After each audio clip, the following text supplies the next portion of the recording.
મારા બધા દર્શકોને મારા બાપા સીતારામ। એક સમાચાર જે છેલ્લા 24-48 કલાકથી ખૂબ ચર્ચામાં છે કે ભાઈ દેશમાં સાંસદોની સંપત્તિ છે એ રાતોરાત બમણી થઈ ગઈ, 3 ગણી થઈ ગઈ, 4 ગણી થઈ ગઈ અને ઘણી બધી વાતો થઈ। એડીઆરનો આ રિપોર્ટ છે ને, એડીઆરના રિપોર્ટથી ઘણી બધી હેડલાઇન્સ અને વોટ્સએપના મેસેજમાં પણ તમે ઘણું બધું જોયું હશે। અને ગઈકાલે અમે પણ એ સાંસદોની વધેલી સંપત્તિ અંગે કેટલીક તસવીરો બનાવી હતી, જે તમે કમ્યુનિટી પોસ્ટમાં જશો અથવા તો અમારા ઇન્સ્ટાગ્રામ આઈડી પર જશો તો પણ જોઈ શકશો। પરંતુ ત્યારબાદ એ અભ્યાસ અમે કર્યો અને એક અભ્યાસ પરથી એક તારણ પર અમે આવવાનો પ્રયાસ કર્યો। આજના નિષ્કર્ષમાં હું તમને એ સમજાવવાનો પ્રયાસ કરવા માંગુ છું કે સાંસદોની જે સંપત્તિ વધી છે એ રાતોરાત વધી છે કે કેમ, એની પાછળનું માપદંડ શું છે, ગણતરી શું છે, સત્ય શું છે। અને આપણે કેસ સ્ટડી એટલે કે ગુજરાતના એક સાંસદની વધેલી સંપત્તિની પણ વાત કરીશું અને બહુ ઊંડાણપૂર્વક વાત કરીશું। અને આ વિડીયોમાં એવી કોઈ માહિતી નથી જે હવામાંથી લીધેલી છે। સોગંદનામામાં જે સાંસદે રજૂ કર્યું છે એને અને રિપોર્ટને સરખાવવામાં આવ્યો છે અને એના પરથી સમજવાનો પ્રયાસ કરીશું કે છે શું। અહીંયા મારી પાછળ આપ ટીવી જોઈ રહ્યા છો, એમાં કેટલીક માહિતીઓ મેં લખી છે અને માહિતીના આધાર પર તમને બહુ સરળ ને દેશી ભાષામાં એ મગજમાં ઉતરી જશે કે હકીકતમાં આ રિપોર્ટ જે છે એ કહેવા શું માંગે છે, શું આંકડાની આ માયાજાળ છે, શું એક નેગેટિવ નરેટિવ કોઈના વિરુદ્ધ સેટ કરવાનો આ પ્રયાસ છે। આ બધા જ સવાલોના જવાબ તમને આ વિડીયોમાં મળવાના છે। આપ નિષ્કર્ષ જોઈ રહ્યા છો। મારું નામ નિશિત રાજ્યગુરુ છે।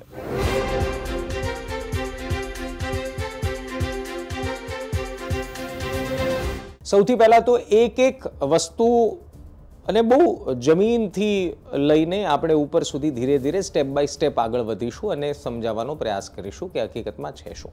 સૌથી પહેલાં એ સમજો કે આ એડીઆર રિપોર્ટ જે છે કેવી રીતે બન્યો, એડીઆર રિપોર્ટ છે શું। એડીઆરનો મતલબ થાય છે કે એસોસિએશન ફોર ડેમોક્રેટિક રિફોર્મ્સ, એક એનજીઓ છે, એક સંસ્થા છે જે અલગ અલગ રિપોર્ટ્સ બહાર પાડે છે ને એમણે જે એક રિપોર્ટ બહાર પાડ્યો કે સાંસદોની સંપત્તિ કેટલી વધી।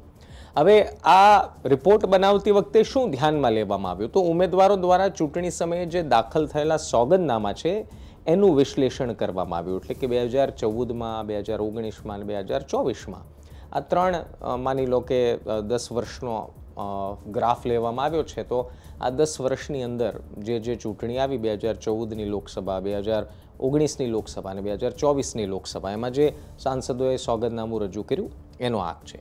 રિપોર્ટના ડેટા ઉમેદવારો દ્વારા ચૂંટણીઓ વખતે જે સ્વઘોષિત કરેલી સંપત્તિ છે એના પર જ આધારિત હોય છે। એટલે કે જો હું ઉમેદવાર હોઉં અને મેં સોગંદનામામાં જે ઉલ્લેખ કર્યો છે, જે મેં મિલકતો જાહેર કરી છે, એના સ્ટડીના આધારે જ આ રિપોર્ટ બને છે। આ રિપોર્ટ સત્તાવાર દસ્તાવેજોનો અભ્યાસ છે। આ ખાસ મગજમાં રાખજો। હવે તમને નાનામાં નાની ડિટેલ શું કામ કહું છું, જેથી કરીને આગળ તમે જ્યારે કોઈ ડેટા આંકડો કમ્પેર કરો તો તમને ખબર પડે કે સાંસદોની વધેલી સંપત્તિનું સત્ય શું છે। હવે એક બીજા મુદ્દા પર આવીએ કે આર્થિક સ્થિતિ કોઈ પણ વ્યક્તિની એ કેવી રીતે નક્કી થાય। આપણે અત્યારના તો કહી દીધું, ફોર એક્ઝામ્પલ કે અમુકની 700% સંપત્તિ વધી ગઈ, અમુકની આટલા 100 કરોડ સંપત્તિ વધી ગઈ। એટલે એ સંપત્તિ વધવા પાછળનું ગણિત શું છે એ તો સમજવું જ છે, પરંતુ એ પહેલાં આર્થિક સ્થિતિ કેવી રીતે નક્કી થાય, તો ભાઈ કુલ સંપત્તિ પ્લસ લોન અને એની જવાબદારી અથવા તો લાયબિલિટીઝ બંને ગણી લો, એ પ્રમાણે નક્કી કરીએ તો એક ચોખ્ખી સંપત્તિ મળે। હવે બીજું કંઈ આગળ તમે કંઈ કમેન્ટ કરો એ પહેલાં હું કહી દઉં કે હું કોઈ ફિનાન્સ એક્સપર્ટ છું નહીં, પરંતુ હું જેટલું સમજું છું, જેટલું વાંચીને સમજું છું એ તમને સમજાવું છું અને તમે જે ભાષામાં સમજો છો એ જ ભાષામાં સમજાવવાનો આ પ્રયાસ છે। એટલે ભાઈ આર્થિક સ્થિતિ નક્કી થાય, કુલ સંપત્તિ, લોન પ્લસ તમારી ઉપર જે જવાબદારીઓ છે, તમારી લાયબિલિટીઝ એની ઉપર। હવે કેસ સ્ટડી લઈએ પૂનમ માડમનો। શા માટે પૂનમ માડમનો? કારણ કે ગઈકાલથી અથવા તો 24 કલાકથી રિપોર્ટ આવ્યો ને બધી જ હેડલાઇન્સમાં છવાઈ ગયા છે પૂનમ માડમ। એની પાછળનું કારણ શું છે, તો ભાઈ એવું કહેવામાં આવી રહ્યું છે કે 747% પૂનમ માડમની સંપત્તિમાં વધારો થયો છે અને આધાર શું લેવામાં આવ્યો છે, 2014થી 24 સુધીમાં આ વધારો નોંધાયો છે, રિપોર્ટમાં ઉલ્લેખ કરવામાં આવ્યો છે। હવે અમે શું કર્યું કે જે રિપોર્ટમાં ડેટા છે પ્લસ પૂનમ માડમે ચૂંટણી સમયે દાખલ કરેલું સોગંદનામું અને એમાં એમણે જે ઉલ્લેખ કર્યો છે આંકડાઓનો, એનો અમે કમ્પેરિઝન કર્યું, એનો અભ્યાસ કર્યો અને પછી જે હકીકત સામે આવી તો તમને આ વિડીયોના અંતમાં એવી ખબર પડી જશે કે હકીકતમાં આ આંકડાઓની માયાજાળ કેટલી ખતરનાક છે અને હકીકતમાં આ રિપોર્ટ છે શું અને સાબિત શું કરવામાં આવી રહ્યું છે. સૌથી પહેલાં એ સમજો કે પૂનમ માડમની સંપત્તિનું એક સત્ય, એક બેઝિક ગ્રાફ, એક બેઝિક્સ આપણે સમજી લઈએ. તો ભાઈ જાહેર થયેલા આંકડા પૂનમ માડમના એ વ્યક્તિગત નથી. અચ્છા, એક આ પહેલી લાઈનમાં એટલા માટે લખી છે જેથી તમને કહી શકું કે જે આંકડાઓ જાહેર થયા છે એમાં એમના પતિ અને HUF એટલે કે હિન્દુ અવિભક્ત કુટુંબ એટલે એના પણ આંકડાઓ સામેલ છે ને. ત્રણેય આંકડાઓ ભેગા મળે ત્યારે એક આંકડો રજૂ કરવામાં આવે છે અને એ આંકડો તમારી સમક્ષ રજૂ કરવામાં આવેલો છે. આ એક બેઝિક તમને મેં કહી દીધું. હવે બીજો એક મુદ્દો એ છે કે 10 વર્ષમાં 130 કરોડ પૂનમ માડમના વધી ગયા. શું આ અધૂરું સત્ય છે? હવે હું એટલા માટે કહું છું, એફિડેવિટ એમણે જે રજૂ કરેલું છે, સોગંદનામું, એમણે જે ટેક્સ રિટર્ન ફાઇલ કરેલા છે અને પ્લસ એમણે 2014, 19 અને 24માં જ્યારે સાંસદ થયા અને જ્યારે એમણે સોગંદનામું રજૂ કર્યું ને એમાં જે આંકડાઓ છે એ તમને કહું તો દેવું અને લોન છે 46.75 કરોડ એટલે નેટ સંપત્તિ કેટલી થઈ ભાઈ 83.25 કરોડ. આ એવો આંકડો છે. આ 46.75 કરોડનો જે લાયબિલિટીઝ છે, જે જવાબદારી છે, જે લોન છે, જે દેવું છે એનો ઉલ્લેખ કરવામાં નથી આવ્યો. અને જો એનો ઉલ્લેખ કરવામાં આવે અથવા તો એને જોડવામાં આવે તો નેટ સંપત્તિ થાય છે 83.25 કરોડ રૂપિયા. 83 હવે તમને એ પણ સવાલ થતો હશે કે ભાઈ નિશિતભાઈ તમે એ તો સમજાવી દીધું 83.25 કરોડ, પરંતુ આ 83.25 કરોડ આવ્યા ક્યાંથી? તો એ 83.25 કરોડને પણ અમે શોધવાનો પ્રયાસ કર્યો. એ કાગળિયા ફેંદ્યા, અમે ઇન્ટરનેટ પર એ ડાઉનલોડ કર્યા જેથી ખબર પડે કે આ હકીકતમાં કહેવા શું માંગે છે. તો 10 વર્ષમાં જે ટેક્સ ચૂક્યો છે એ બાદની જે આવકનો ઉલ્લેખ કરવામાં આવ્યો છે, આ અમે આંકડો નથી લાવેલા, જે ઉલ્લેખ કરવામાં આવ્યો છે એ છે 40.29 કરોડ. હવે પૂનમ માડમના માતાની ભેટ, હવે જો માતાની ભેટ એટલે મેં લખ્યું પણ છે કે મિલકતનું વેચાણ, એમના માતાના નામે જે મિલકત હતી એમનું વેચાણ કર્યું અને વેચાણ બાદ જે રકમ આવી એમની માતાએ પૂનમ માડમને ગિફ્ટ આપી, જેનો ટેક્સ, જેનું રિટર્ન પણ ફાઇલ કરવામાં આવ્યું છે અને એની કિંમત થાય છે 36 કરોડ રૂપિયા. હવે જાહેર કરેલું સોનું, જમીન, શેરના ભાવમાં વધારો થયા બાદ એની કુલ રકમ થાય છે 19.85 કરોડ. હવે આ ત્રણ આંકડાઓને ભેગો કરો તો મેં તમને ઓલો 83 કરોડ આસપાસનો આની પહેલાં આંકડો દેખાડ્યો, લગભગ એવો આંકડો થાય છે. એનાથી થોડો આંકડો વધારે છે, પરંતુ એ લમસમ આંકડો મેં તમને કીધો હતો. એટલે 40.29 કરોડ વત્તા 36 કરોડ જે માતાની ભેટ છે, 19.85 કરોડ જે જાહેર કરેલું સોનું છે, શેરબજારમાં છે, રોકાણ કે મિલકત છે, હવે એના થાય છે 96.14 કરોડ. હવે આ તમે આંકડાઓ તો બધા સમજી ગયા કે ભાઈ આ 83 કરોડ ક્યાંથી આવ્યા. હવે એક સોગંદનામાની મદદથી એક સામાન્ય વિશ્લેષણ સમજવાનો પ્રયાસ કરીએ અને હું મારા એડિટરને કહીશ કે આ જ્યારે હું તમને એક એક વસ્તુ બોલું છું તમને ફૂલ સ્ક્રીન આ દેખાડે, જેથી કરીને તમને ખબર પડે કે, કારણ કે બહુ બધું લખેલું છે તો તમે આમાંથી કદાચ વાંચવું મુશ્કેલ પણ થઈ જતું હોય, તો ફૂલ સ્ક્રીનમાં તમે વાંચી શકો.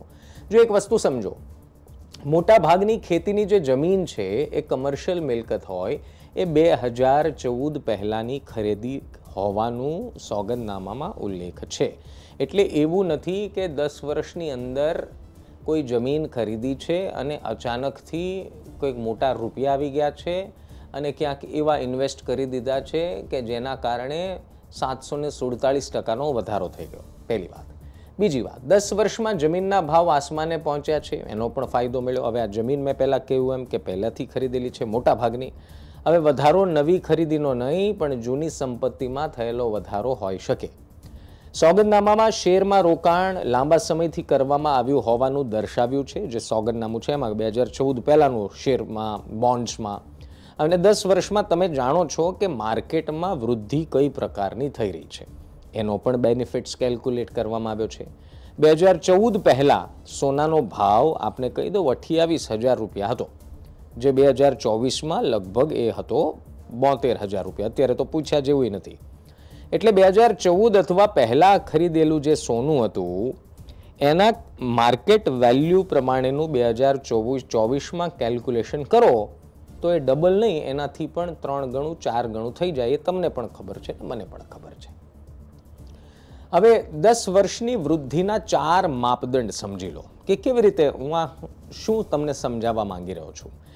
પૂનમ માડમની જે સંપત્તિ છે એ એવું નથી કે આ 10 વર્ષની અંદર સંપત્તિ ખરીદેલી છે. કેટલીક એમની ખેતીલાયક જમીન એમના પારિવારિક છે, એટલે કે એમના દાદાની અથવા તો એમના પરિવારજનોની છે. કેટલીક કમર્શિયલ પ્રોપર્ટી એવી છે કે જેમાં તેમણે રોકાણ વર્ષો પહેલાં કરેલું અને એની માર્કેટ વેલ્યુ એ સમયે જે હતી અને એ 2024માં જે હોય એ ખૂબ અલગ હોય. તમે પણ જાણો છો, એક બેઝિક વાત છે. હવે આ માપદંડને સમજો તો ભાઈ પહેલાં ખરીદેલી જમીનના ભાવમાં વધારો થયો છે, એટલે આજે ટોટલ સાંસદની સંપત્તિમાં વધારો થયો છે. એના 4 માપદંડથી આપણે એને સમજીએ, અથવા તો 4 માપદંડ વધારાના હોઈ શકે. બીજું છે પહેલાંથી ખરીદેલી મિલકત, એટલે કે પ્રોપર્ટી, કમર્શિયલ પ્રોપર્ટીઝ, કે ભાઈ માની લો કે 2014 પહેલાં કોઈ દુકાન ખરીદેલી, 2005માં 2007માં કોઈ અલગ રાજ્યમાં રોકાણ કરેલું. હવે 2005માં કોઈ 10 લાખની દુકાન ખરીદેલી હોય તો શું 2024માં એનો ભાવ 10 લાખ ગણાય? ન ગણાય. તમને ખબર છે એનો ભાવ, જમીનનો કેવો ભાવ વધે ભાઈ, કરોડોમાં વાત જાય. શેર બજારમાં મેં પહેલાં કહ્યું એમ સોગંદનામામાં ઉલ્લેખ છે કે શેર બજાર અને બોન્ડ્સમાં રોકાણ પહેલેથી છે. તો ભાઈ 10 વર્ષમાં કેટલું રિટર્ન મળ્યું હશે એનો અંદાજ આપ લગાવો. અને સોનાનો ભાવ, મેં સોનાનો ભાવ તમને કીધો 2014માં લગભગ 28,000, 30,000-32,000 આસપાસ હતું, એક્ઝેક્ટ નથી ખબર, અને 2024માં 70,000થી વધુ હતું. હવે આપ નક્કી કરો અથવા તો આપ એક અઝમ્પશન લગાડો કે 10 વર્ષ પહેલાં જો તમે 100 ગ્રામ અથવા તો લાખ રૂપિયાનું સોનું લીધું હોય 2014માં, તો 2024ના ભાવ પ્રમાણે એ સોનાની કિંમત કેટલી થાય? એટલે આ એક બેઝિક વાત છે. હવે આ તમને આંકડાકીય માહિતી મેં તમને એટલા માટે દેખાડી કારણ કે છેલ્લા 2 દિવસથી જો એવું પણ નથી, જેમ કે CR પાટીલનો આપ દાખલો લો તો CR પાટીલની સંપત્તિમાં લગભગ 40%થી વધારેનો ઘટાડો થયો છે, સમજો. અને કેટલાક સાંસદો જેમ કે પૂનમ માડમ, એમની સંપત્તિમાં તોતિંગ વધારો થયો છે, આવા શબ્દનો ઉપયોગ તમે મીડિયા હાઉસીસને કરતા સાંભળ્યા હશે. પરંતુ એની પાછળનું ગણિત એ છે કે સંપત્તિનો વધારાનો મતલબ ક્યાંય સાંસદે અચાનકથી કંઈ ભ્રષ્ટાચાર કરી લીધો, સાંસદે અચાનકથી ક્યાંય ધાડ પાડીને બેંક લૂંટી લીધી, એવો મતલબ નથી થતો. કેટલાક આંકડાનો મતલબ આ છે ને, આ કેસ સ્ટડી મેં તમને એટલા માટે દેખાડી કે આમાં કોઈ સાંસદ કે કોઈ વ્યક્તિનો બચાવ કરવાની વાત નથી, પરંતુ ઘણી વખત એ અમારી પણ નૈતિક જવાબદારી છે કે તમારા સુધી એક બેઝિક કેલ્ક્યુલેશન પહોંચે. હવે મેં તમને જે દેખાડ્યું એ જ સત્ય છે એવું જરૂરી નથી, પરંતુ આંકડા જે કહાની કહે છે અને જે દર્શાવવામાં આવી રહ્યું છે એમાં લાખ ગાડાનો ફેર છે. હવે સાંસદે 2014 પહેલાં અથવા તો એની પહેલાંના વર્ષોમાં જો એફિડેવિટમાં ઉલ્લેખ કરેલી મિલકત હોય, જમીન હોય ખેતીલાયક અને બાકી બધી વસ્તુઓ હોય, અને એનો 2024માં એ જ દસ્તાવેજને ધ્યાનમાં રાખીને આકલન કરવામાં આવે તો સ્વાભાવિક રીતે એ આંકડો વધારે આવે. હા, 10 વર્ષમાં સાંસદે 1 રૂપિયો પણ કમાણી નથી કરી એવું પણ નથી. હવે એક એનો દાખલો તમે સમજી લો કે એક ઉદ્યોગપતિ, કોઈ બિઝનેસમેન 2014માં 10 લાખ અથવા તો 1 કરોડ રૂપિયાનું ક્યાંક ઇન્વેસ્ટમેન્ટ કરે તો એ શું કામ ઇન્વેસ્ટમેન્ટ કરે? શું એ સેવા કરવા માટે ઇન્વેસ્ટમેન્ટ કરે?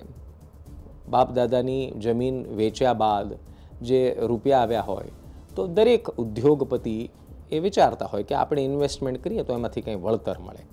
એવી જ રીતે જો બાપ દાદાની જમીન હોય, જો વારસામાં મળેલી મિલકત હોય, એ વારસામાં મળેલી મિલકતનો આપોઆપ ભાવ વધે, એમાં સાંસદે ભ્રષ્ટાચાર કરી નાખ્યો એવું સાબિત થતું નથી. અને હું હજી એક વખત કહું છું કે તમે હરખફદુડા થઈને જોરદાર કમેન્ટો કરો એ પહેલાં આ મેં તમને કેસ સ્ટડી એટલા માટે દેખાડી કારણ કે ઘણી બધી વખત રિપોર્ટ્સનો અભ્યાસ કરવો જરૂરી છે અને રિપોર્ટ્સનો અભ્યાસ કર્યા બાદ જે સત્ય સામે આવે તમારા સુધી મૂકવું જરૂરી છે. હવે તમારા ઉપર છે કે તમારે એ અભ્યાસ અથવા તો એ રિપોર્ટને કેવી રીતે આપ એનું આકલન કરો છો. તમારું શું માનવું છે કમેન્ટમાં જરૂર લખજો. ફરી મળીશું એક નવા વિડીયો સાથે, એક નવા દેશી ભાષામાં વિશ્લેષણ સાથે. ત્યાં સુધી ધ્યાન રાખો, મજા કરો. બાબા સીતારામ.